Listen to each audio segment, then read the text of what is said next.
Madame la directrice générale des actions sociales, Monsieur le professeur Chertidandou, responsable CTE, Mesdames et Messieurs, chers invités distingués, nous tenons avant tout à vous remercier pour cet accueil chaleureux que vous nous avez réservé, malgré votre planning très chargé. Étant une entreprise socialement responsable, Sococim s'est résolument donné pour mission d'accompagner tous les acteurs qui œuvrent dans la lutte contre la Covid-19. Dans la suite de toutes les actions que nous avons déjà menées, notamment pour les populations, les structures de santé et les écoles de Rufisque et Bargny, aujourd'hui, Sococim a décidé d'apporter son soutien aux malades de Covid-19 à travers 10 000 bouteilles offertes aux malades encore sous traitement. Par cette action, nous tenons à vous réitérer notre engagement et toute notre volonté à vous accompagner pour vaincre ensemble cette pandémie.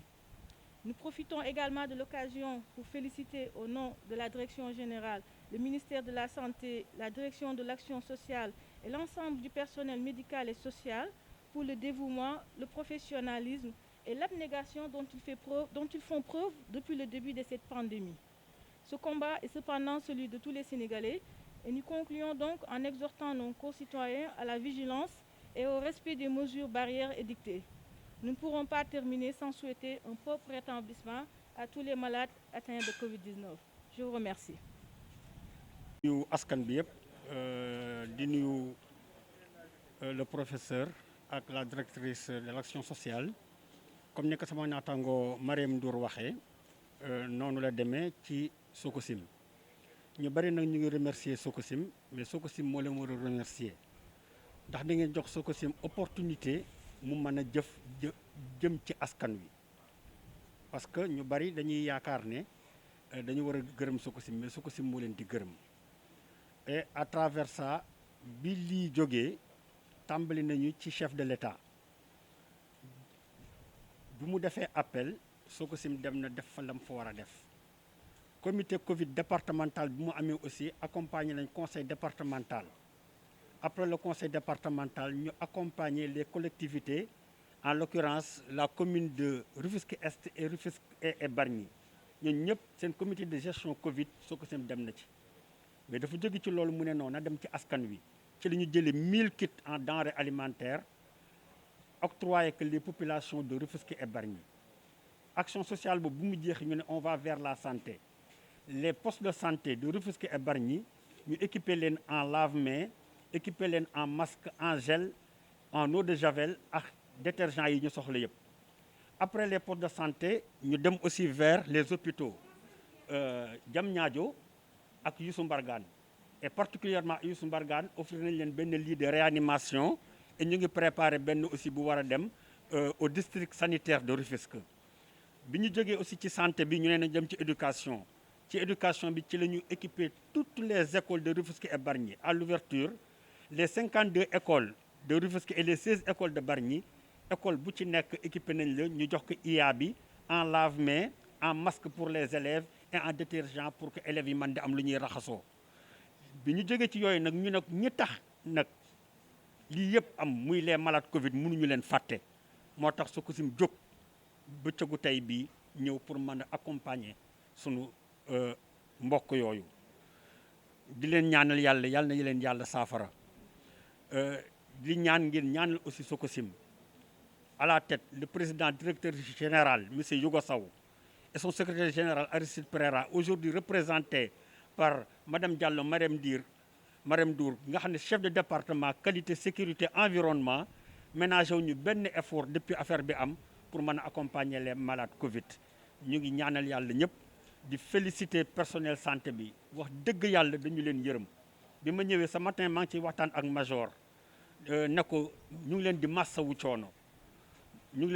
coono ndax ngeen nekk ak ay nit ñoo xamante ni da ngeen di war di waxtaan ak ñoom di leen dellu si même bu bokkul ak faj bi sax parce que nit dana fi nekk am lu xew ci ginnaawam te mënul dem am lu mu jur ci moom ni ngeen koy taxawoo ak li ngeen di def ci moom vraiment ñu ngi leen di féliciter ñu ngi leen di remercier yal na yàlla taxawu leen yal na yàlla jàppale leen malade yi fi nekk yëpp yal na leen yàlla wéral ak jàmm ñu ngi baalu ak ñëpp nous vous remercions. Médecin colonel, coordonnateur technique du site de prise en charge des hangars de Yoff. J'aimerais par ces mots pour souhaiter la bienvenue à Madame la directrice générale de l'action sociale, à la représentante de la SOCOSIM, au niveau de ce premier site extra-hospitalier de prise en charge des cas asymptomatiques. Comme vous le savez, ici, on a une capacité de 120 lits, donc avec 2 ailes de 70 places et 50 places. Et depuis le début de la prise en charge, plus de 450 patients ont transité par ce site. Et à ce jour, il y en a 370 qui sont guéris et qui sont rentrés à la maison.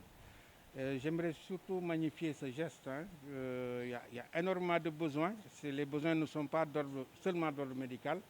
Et il y a aussi l'hôtellerie qui joue un rôle extrêmement important.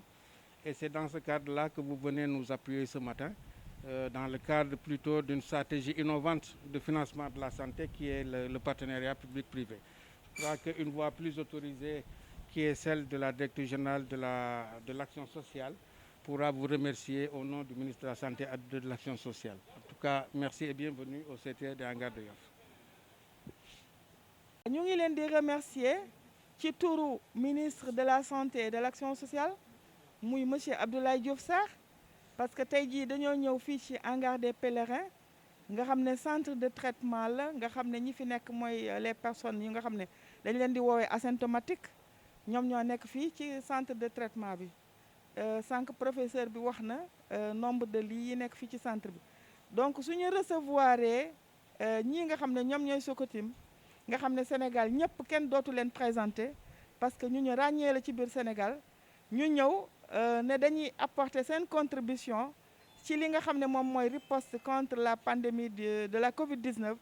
ñun dañuy def lu dul di leen tàccu ak di leen remercier et di leen encourager. Parce que période bii ñu nekk nga xam ne période du tàngaay la période de chaleur forte canicule ñii nga xam ne nekk nañ ci hangar de pèlerin ak ñi nekk ci yeneen CTE yi dinañ ko soxla parce que comme ni ma ko waxee sànq yamuñu ci juste hangar pèlerin dañuy def tuuru CTE yëpp pour dem jox leen ndox mu nga xam ne mën na leen di permettre ñuy faj seen mar. te tey jii indi nañ fi 4 téeméer ak juróom-ñaar fukki pack ak ñeent yu nga xam ne pack bu ci nekk rek 6 bouteilles moo ci nekk benn bouteille bu nekk 6 litres 1 litre 50 la donc loolu lu nga xam ne dañ koy saluer et puis dañ ko inscrire ñoom waa Sococim dans le cadre de la responsabilité sociétale donc société bu nekk rek boo nekkee ci askan di fa liggéey am na partie sociale bu nga xam ne da nga ko war a jaglee askan boobu ñoom seen partie boobu bu ñu xalaatee ne li ñu ci war a dimbale mooy ñii nga xam ne dañu tëdd feebar nga xam ne ñii leen di jàppale muy santé ak ñëpp muy Sénégal ak président de la République nga xam ne depuis maladie bi commencé ñëpp a ngi ciy dox donc ñoom suñu indee seen appui pour jàppale ñu ko te xam naa ne defoon nañ feneen ak feneen ñu ngi door a ñëw fii ñun dañ leen di remercier ci turu action sociale mais ci turu ministre de la santé et de l'action sociale te kii ngeen ko jox ku jara jox la parce que koo xam ne dafa taxaw laxasaayu muy le professeur et le colonel Cheikh Tidiane Ndour laxasaayu di xeex pandémie bi defe naa du CTE bii rek la yore na à peu près ñetti CTE n'est-ce pas professeur voilà donc ko jara jox la parce que mu ngi ciy xeex bàyyi na soxlaam bàyyi na léppam képp ko xam professeur ak colonel xam nga ne heure bi am na yeneen yu nga xam ne yu am ité ñu ngi ci woon mais fi mu nekk ni lépp priorité yëpp def nañ ko ci xeex maladie bi donc si loolu la ñuy remercier bu baax Sococim di ko féliciter di leen encourager di encourager également yeneen structure yi nga xam ne ñu ngi nekk Sénégal muy ay entreprise ñu daal di leen exhorter à ce que ñoom aussi ñi ñëw def comme yéen parce que geste bi bu rafet la bu nga xam ne rafetlu na ko te monsieur Abdoulaye Diouf Sarr vraiment kontaan na ci mu ngi leen di sant mu ngi leen di gërëm ba salaam